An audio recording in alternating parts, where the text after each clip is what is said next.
আসসালামু আলাইকুম, স্বাগতম প্রাইম 24 সংবাদে। আমি মোহাম্মদ জুবাইর রহমান। আজকে সব আন্তর্জাতিক খবর নিয়ে হাজির হয়েছি। শুরুতেই জানিয়ে দিব সংবাদ শিরোনাম, তারপর বিস্তারিত। যুক্তরাষ্ট্রের রণতরীতে হামলা, 400 যুদ্ধবিমান বন্দী। পারমাণবিক অস্ত্রের দোরগোড়ায় ইরান। ইরানের হুঁশিয়ারি, লেবাননে কি শুরু হচ্ছে ভয়াবহ যুদ্ধ? ইরানের মধ্যাঞ্চলে সেনা হেলিকপ্টার বিধ্বস্ত, নিহত 2। হামাস অস্ত্র না ছাড়লে পুরো গাজা দখল, হুঁশিয়ারি ইসরায়েলি মন্ত্রীর। আপনি যদি ইসরায়েলের ধ্বংস চান এবং মুসলিমদের বিজয় চান, তাহলে ভিডিওটিতে একটি লাইক ও চ্যানেলটি সাবস্ক্রাইব করে যাবেন। আসসালামু আলাইকুম, স্বাগতম জানাচ্ছি প্রাইম 24 সংবাদে। আমি মোহাম্মদ জুবাইর রহমান। এতক্ষণ শুনছিলেন সংবাদ শিরোনাম, এবার বিস্তারিত। যুক্তরাষ্ট্রের রণতরীতে সাম্প্রতিক হামলার ঘটনা এবং এর জেরে প্রায় 400 যুদ্ধবিমানের এক প্রকার অবরুদ্ধ বা বন্দিদশায় পড়ার খবর আন্তর্জাতিক ভূরাজনীতিতে এক অভূতপূর্ব আলোড়ন সৃষ্টি করেছে, যা আধুনিক নৌনিরাপত্তা ব্যবস্থার জন্য এক বিশাল চ্যালেঞ্জ হয়ে দাঁড়িয়েছে।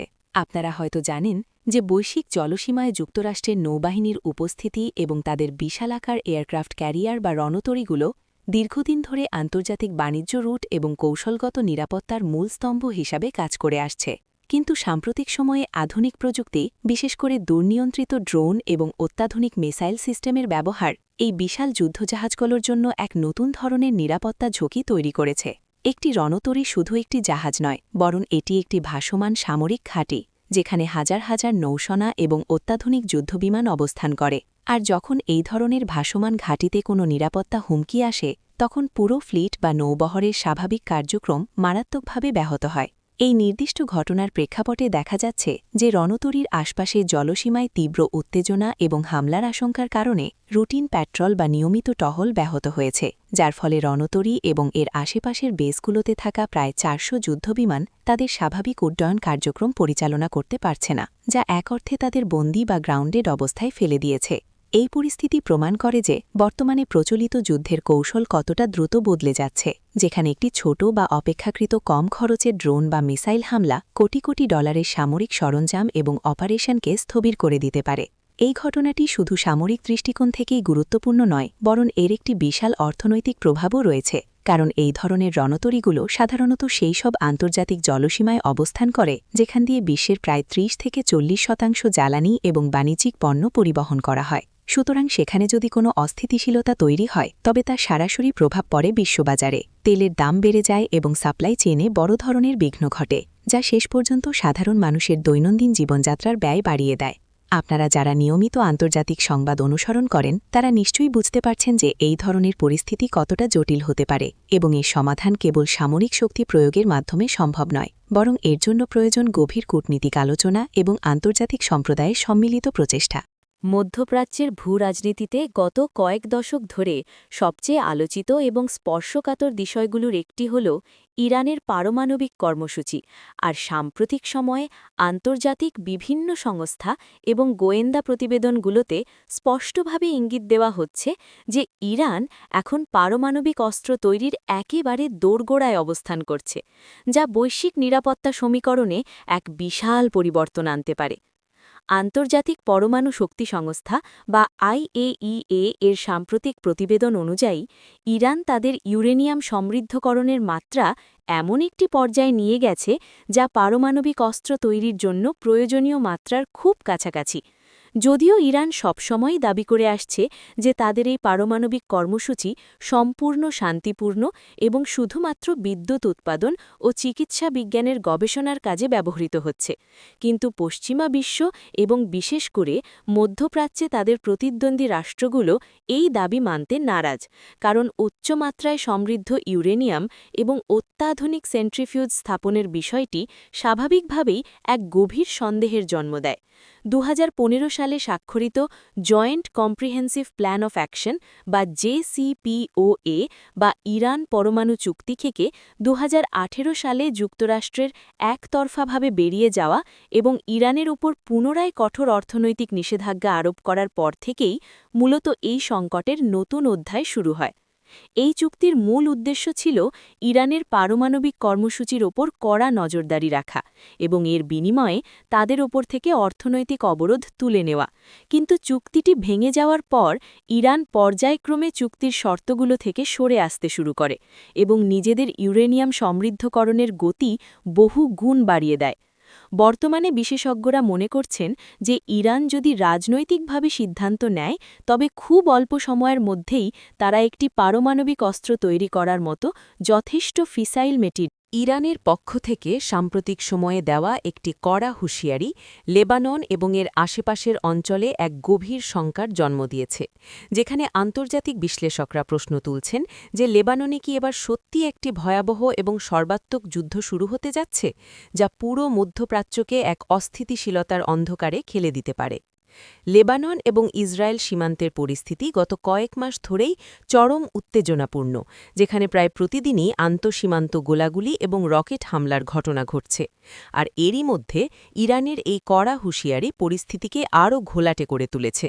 ইরান স্পষ্টভাবে জানিয়ে দিয়েছে যে লেবাননের ওপর যদি কোনো ধরনের বড় মাপের সামরিক আগ্রাসন চালানো হয় তবে তারা নীরব দর্শক হয়ে বসে থাকবে না এবং এর পরিণতি পুরো অঞ্চলের জন্য অত্যন্ত ভয়াবহ হবে। লেবাননের বর্তমান অর্থনৈতিক এবং সামাজিক পরিস্থিতি এমনিতেই চরম বিপর্যস্ত। দেশটিতে তীব্র মুদ্রাস্ফীতি, বেকারত্ব এবং রাজনৈতিক অস্থিতিশীলতার কারণে সাধারণ মানুষের জীবনযাত্রা এক প্রকার স্থবির হয়ে আছে। আর এমন একটি ভঙ্গুর অবস্থায় যদি সেখানে একটি নতুন যুদ্ধ শুরু হয় তবে তা লেবাননের সাধারণ নাগরিকদের জন্য এক অবর্ণনীয় মানবিক বিপর্যয় ডেকে আনবে। আপনারা হয়তো জানেন যে লেবাননের দক্ষিণাঞ্চলে শক্তিশালী সশস্ত্র গোষ্ঠীগুলোর সাথে ইরাবের এক ধরনের আদর্শিক এবং কৌশলগত সম্পর্ক রয়েছে, যে কারণে লেবাননের যে কোনো বড় সংঘাতের সাথে ইরান প্রত্যক্ষ বা পরোক্ষভাবে জড়িয়ে পড়ার একটি বিশাল সম্ভাবনা থেকে যায়। আন্তর্জাতিক সম্প্রদায়, বিশেষ করে জাতিসংঘ এবং বিভিন্ন পশ্চিমা রাষ্ট্রগুলো এই সম্ভাব্য সংঘাত এড়াতে জোরালো কূটনৈতিক তৎপরতা চালিয়ে যাচ্ছে, কারণ তারা খুব ভালো করেই জানে যে লেবাননে যুদ্ধ শুরু হলে তা শুধু দুটি দেশের মধ্যে সীমাবদ্ধ থাকবে না, বরং এটি একটি আঞ্চলিক রূপ নেবে যা বৈশ্বিক জ্বালানি বাজার এবং আন্তর্জাতিক নিরাপত্তার ওপর মারাত্মক প্রভাব ফেলবে। ইরানের মধ্যাঞ্চলে একটি মর্মান্তিক সেনা হেলিকপ্টার বিধ্বস্তের ঘটনায় 2 জনের নিহত হওয়ার খবর দেশটির অভ্যন্তরীণ নিরাপত্তা এবং সামরিক এভিয়েশন সেক্টরের বর্তমান অবস্থাকে নতুন করে আলোচনার কেন্দ্রে নিয়ে এসেছে। ঘটনাটি ঘটেছে ইরানের মধ্যাঞ্চলের একটি দুর্গম এবং পাহাড়ি এলাকায়, যেখানে নিয়মিত টহল বা সামরিক মহড়া চলাকালীন সময়ে এই দুর্ঘটনা ঘটে বলে প্রাথমিক সংবাদমাধ্যমগুলোর প্রতিবেদনে উল্লেখ করা হয়েছে। যে কোনো দেশের সামরিক বাহিনীর জন্যই এভিয়েশন দুর্ঘটনা অত্যন্ত সংবেদনশীল একটি বিষয়, কারণ এর সাথে শুধু মূল্যবান মানব সম্পদ বা সামরিক সরঞ্জামের ক্ষতি জড়িত নয়, বরং এটি জাতীয় নিরাপত্তার সাথেও ওতপ্রোতভাবে যুক্ত। এই দুর্ঘটনার পরপরই দ্রুত উদ্ধারকারী দল এবং সামরিক বাহিনীর উচ্চপদস্থ কর্মকর্তারা ঘটনাস্থলে ছুটে যান এবং উদ্ধার কাজ পরিচালনা করেন। তবে দুর্ভাগ্যবশত এই ঘটনায় হেলিকপ্টারে থাকা 2 জন ক্রু বা সেনা সদস্যের প্রাণহানি ঘটে, যা পুরো দেশের জন্য একটি শোকাবহ ঘটনা। এখন প্রশ্ন উঠছে এই দুর্ঘটনার পেছনের কারণ নিয়ে।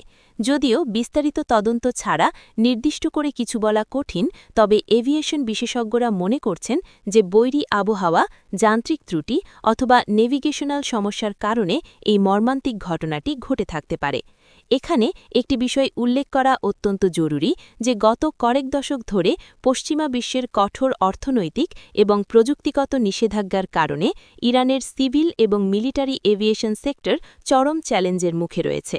নতুন বিমান বা হেলিকপ্টার কেনা এবং পুরনো এয়ারক্রাফটগুলোর জন্য আসল স্পেয়ার পার্টস বা খুচরা যন্ত্রাংশ সংগ্রহ করা ইরানের জন্য অত্যন্ত কঠিন হয়ে দাঁড়িয়েছে, যার ফলে অনেক ক্ষেত্রেই তাদের পুরনো মডেলের এয়ারক্রাফট দিয়ে কার্যক্রম পরিচালনা করতে হচ্ছে, যা নিরাপত্তার ঝুঁকি বহুগুণ বাড়িয়ে দেয়।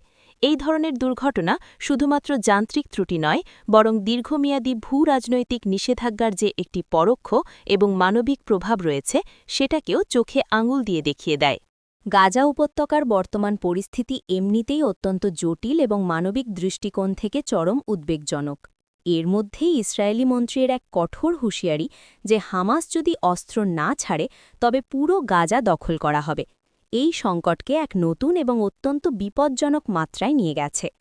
গত বেশ কয়েক মাস ধরে গাজায় যে অস্থিরতা এবং সংঘাত চলছে তার ফলে সেখানে লাখ লাখ সাধারণ মানুষ তাদের ঘরবাড়ি হারিয়ে বাস্তুচ্যুত হয়েছেন।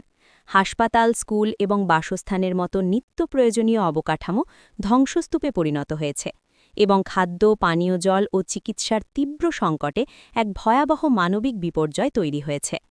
এই পরিস্থিতির মধ্যে ইসরায়েলি প্রশাসনের উচ্চ পর্যায় থেকে এমন সরাসরি দখলের হুমকি আন্তর্জাতিক মহলে তীব্র প্রতিক্রিয়া সৃষ্টি করেছে, কারণ আন্তর্জাতিক আইন এবং জাতিসংঘের সনদ অনুযায়ী কোনো ভূখণ্ড জোরপূর্বক দখল বা সেখানকার জনসংখ্যার স্বাভাবিক জীবনযাত্রা ব্যাহত করা সম্পূর্ণভাবে অগ্রহণযোগ্য। ইসরায়েলের পক্ষ থেকে বারবার বলা হচ্ছে যে তাদের এই সামরিক অভিযানের মূল লক্ষ্য হল নিজেদের নিরাপত্তা নিশ্চিত করা এবং হামাসের সামরিক সক্ষমতা পুরোপুরি ধ্বংস করা। কিন্তু এর বিপরীতে আন্তর্জাতিক মানবাধিকার সংস্থাগুলো প্রশ্ন তুলছে যে এই প্রক্রিয়ায় সাধারণ ফিলিস্তিনিদের যে অবর্ণনীয় ক্ষতি হচ্ছে তার দায়ভার কে নেবে। যদি সত্যিই পুরো গাজা উপত্যকা দখল করার মতো কোনো দীর্ঘমেয়াদী পদক্ষেপ নেওয়া হয় তবে তা মধ্যপ্রাচ্যের শান্তি প্রক্রিয়াকে চিরতরে ধ্বংস করে দিতে পারে এবং এর ফলে প্রজন্মের পর প্রজন্ম ধরে এক অন্তহীন সংঘাতের জন্ম হবে। যুক্তরাষ্ট্র, ইউরোপীয় ইউনিয়ন সহ মধ্যপ্রাচ্যের দেশগুলো বারবার যুদ্ধবিরতি এবং আলোচনার মাধ্যমে একটি শান্তিপূর্ণ সমাধানের আহ্বান জানিয়ে আসছে, কিন্তু এই ধরনের কঠোর এবং অনমনীয় রাজনৈতিক অবস্থান সেই শান্তি প্রতিষ্ঠার পথকে আরও বেশি কণ্টকাকীর্ণ করে তুলছে। যুদ্ধের মাঠে সাধারণ মানুষই সবসময় সবচেয়ে বড় ভুক্তভোগী হয়, বিশেষ করে শিশু এবং নারীদের যে সীমাহীন কষ্ট সহ্য করতে হচ্ছে তা আধুনিক সভ্যতার জন্য এক বিশাল লজ্জার বিষয়। এই ভূ-রাজনৈতিক টানাপোড়েন এবং ক্ষমতার লড়াইয়ের মাঝে সাধারণ মানুষের বেঁচে থাকার অধিকার যেন হারিয়ে না যায় সেটাই এখন আন্তর্জাতিক সম্প্রদায়ের সবচেয়ে বড় অগ্রাধিকার হওয়া উচিত।